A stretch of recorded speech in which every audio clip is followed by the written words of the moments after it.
Et le gouvernement libérien va déployer du personnel de sécurité dans les zones de quarantaine les plus touchées par la fièvre hémorragique. Le virus a tué des centaines de Libériens depuis 5 mois, surtout dans la partie rurale du nord du pays. Mais comme le virus s'étend maintenant à d'autres secteurs, les efforts pour sensibiliser la population au danger de la maladie continuent de s'intensifier. Reportage. C'est un dimanche comme les autres à Monrovia. Dans ce pays à majorité chrétienne, fréquenter l'église est la norme pour les Libériens de tous les âges. Mais depuis l'éclosion du virus Ebola, les fidèles ont un nouveau rituel. Ils utilisent un peu d'eau de javel diluée, une mixture qui peut tuer le virus.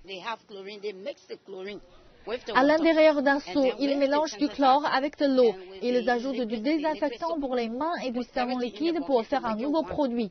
Donc, vous ne devez pas vous laver les mains avec seulement du chlore et toucher à quelque chose.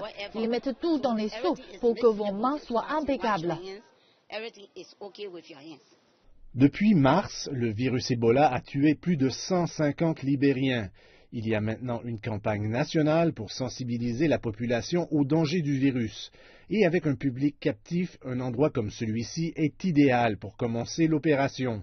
Se laver les mains est tellement important. Nous devons nous laver les mains le plus souvent possible. Avant l'apparition du virus, les gens ne lavaient même pas les fruits qu'ils achetaient. Il faut avoir une bonne hygiène, se laver les mains et ne pas oublier de laver nos fruits. Le message de l'infirmière est bien reçu ici, mais ce n'est pas la même chose partout. Dans certains endroits, on peut observer un certain déni par rapport à la maladie. Certains travailleurs sociaux ont même été attaqués. Pour Tartiana Thomas, la menace du virus ne fait pas de doute. Avec un bébé de 4 mois en tas, elle ne veut pas prendre de risques. Je suis très inquiète. D'habitude, tout le monde veut prendre mon bébé, mais j'ai raté de les laisser faire.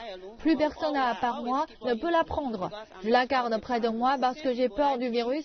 Depuis la venue du virus, j'évite d'embrasser les gens ou de manger avec d'autres personnes.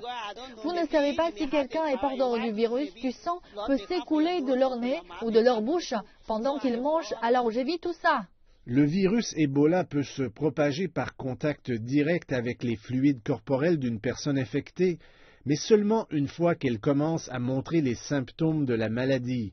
Ici, les gens espèrent que ce sont des symptômes qu'ils ne verront jamais.